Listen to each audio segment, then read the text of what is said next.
Isang mapagpalang araw mga kagimat. Ito na naman si Luy Agimat Ipito. At may papakita na naman sa inyo mga kagimat na aking mga hawak na kakaibang pato mga kagimat. At sa hindi muna ako mag-umpisa, maraming salamat sa walang sawang nagkasubaybay sa aking munting channel.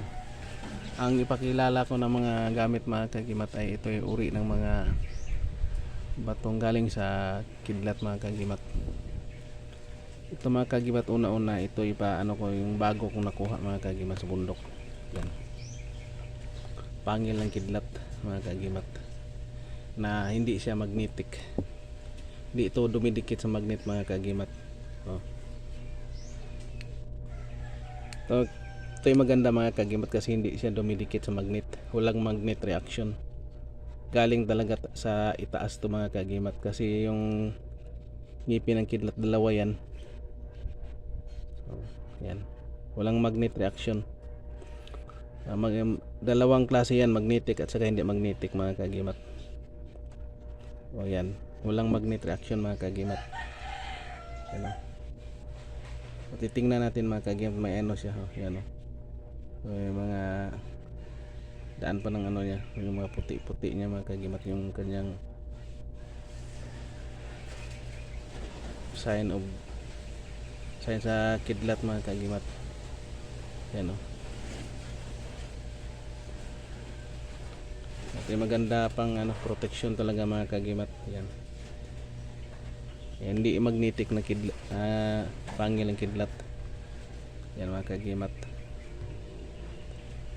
At ito mga kagimat, maniniwala kayo sa hindi, ito ay ngipin din ng kidlat pala. Ito mga kagimat. Yan o, makintab siya mga kagimat. Ngipin pala ito ng kidlat. Yan. Yung ngipin ito ng kidlat mga kagimat na crystallize, pa-crystallize na mga kagimat. Yan o. At hindi ito magnetic mga kagimat. Yan o, wala ding magnet reaction yan. Pero kagandahan dito, yan o siya, pa-crystallize na. Yan o natin sa ilaw mga kagimat. Kaso wala lang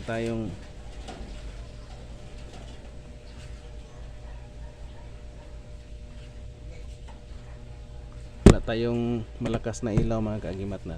Ito yung tagos, na talaga, crystallize na. Yan o mga kagimat o. Pagka niya, pagka ngipin ng kidlat mga kagimat, siya, crystallize na. Yan, ngipin pala ito, yung slice niya mga kagimat,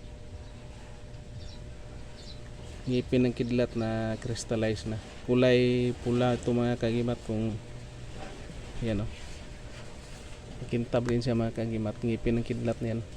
At ito mga kagimat, maniwala kasi hindi, ito yung ngipin ng kidlat din, batong galing sa kidlat na sinukuan. Yan o, makintab din siya mga kagimat. Pero mga kagandahan dito mga kagimat, may cross yung sa niya mga kagimat, gitna. Yan o, yan mga kagimat, cross yan. Tinatawag ko itong kidlat na sinukuan. Yan o, tingnan nyo pagkabato mga kagimat. Yan o, makintab siya mga kagimat. Yan o, pati yan sa likod mga kagimat o.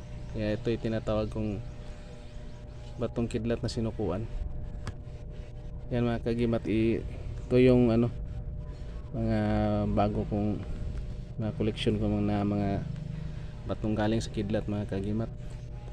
At testing natin ito mga kagimat sa palito ng posporo mga kagimat. Yan. Oh, kahit ito hindi magagaspang itong yung plastic mga kagimat, natin, testing pa rin natin. Yan mga kagimat o. Oh. Ikot pa rin yan mga kagimat, kaso may siya dito mga kagimat, dito sa taas. Yan o. Yan mga kagimat, yung yan o.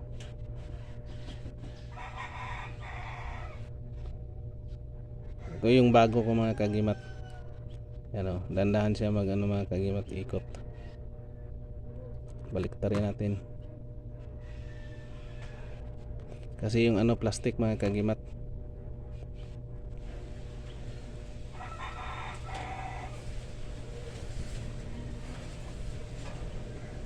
Ganun pa rin mga kagimat, may ano pa din siya.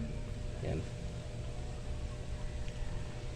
ito mga kagimat yung ano natin, mga kristal na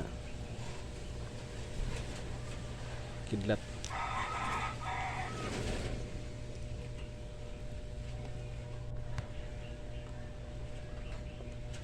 At maraming salamat mga kagimat, and big shout out na lang sa lahat ng aking mga kapwa Muti Hunters. And please like, share, comment, and subscribe mga kagimat. Mga uri ng batong kidlat na kakaiba mga kagimat. Kidlat na sinukuan yan. Thank you for watching mga kagimat, and God bless ating lahat.